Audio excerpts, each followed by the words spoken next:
The title of this presentation is Leaders in Sports: Question of the Captain, edited and narrated by Julius Jones.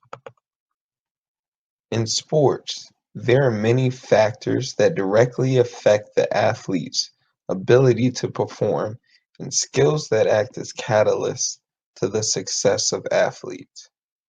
Most of us are already keen on the measurable skills such as speed,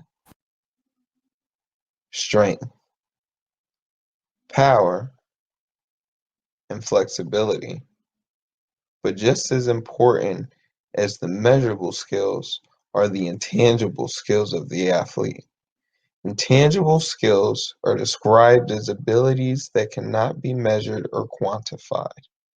Examples of these skills include coachability, which is an athlete's ability to accept criticism or willingness to be coached; mental toughness, which is an athlete's ability to withstand a stressful situation; consistency, which is an athlete's ability to perform at a very efficient manner with very little variation in between each repetition; moxie, which is an amount of confidence; character, which is displaying high moral standards or high moral traits; potential, which is an athlete's ability to continue to grow or willingness to continue to grow and get better; competitiveness, which is an athlete's edge that he has whenever he's in a competitive environment;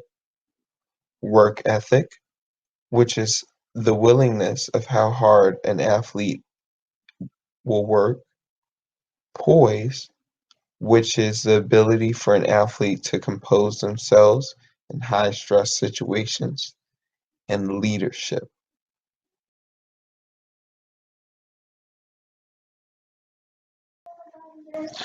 Leadership is described as the act of leading a group or to be in charge in a group or command a group of people.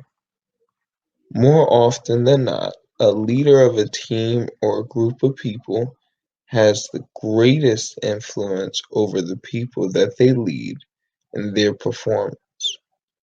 There are many elements and aspects that make a great leaders what they are, and according to Shelley Derride, the dimensions of leadership include 5 elements.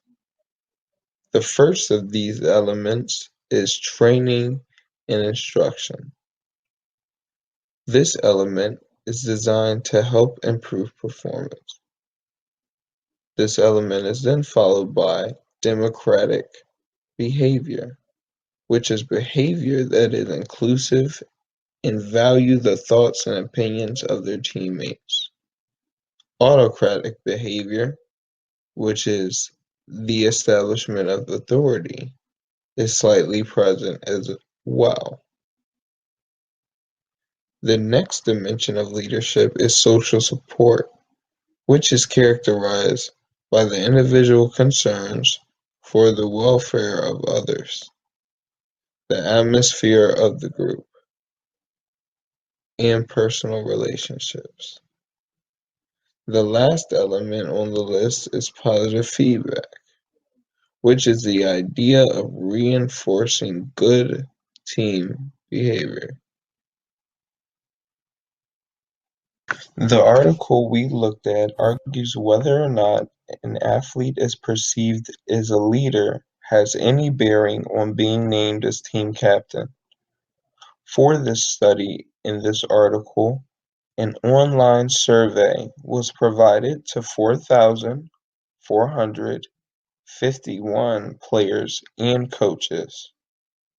3,193 of the participants were players, and 1,258 of the participants were coaches. This total represented 9 different Belgian sports teams.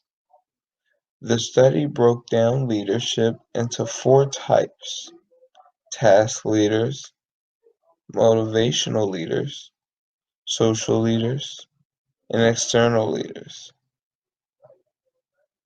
The participants were asked to identify the presence and role of current leaders on their team.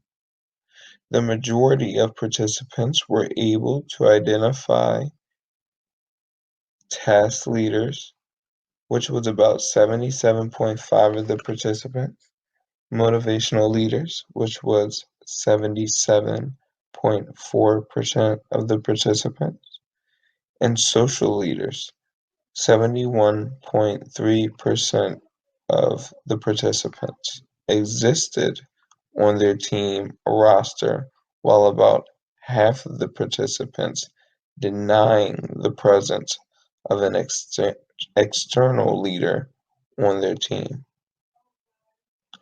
Only 2% of the teams had a player on their roster that was able to fulfill each of the team leadership roles, while only 11% of the participants identified no leader at all. In addition to that, the collection of data shows that 70.5% of the participants identified an informal leader as a team leader. Due to the results in the article, it was concluded that when leaders take on additional or different leadership roles, there is a positive impact on the strength of impact of shared leadership roles on the team. Furthermore, we are able to use the data and information collected in order to determine the best possible candidates for leadership and captain roles on a team.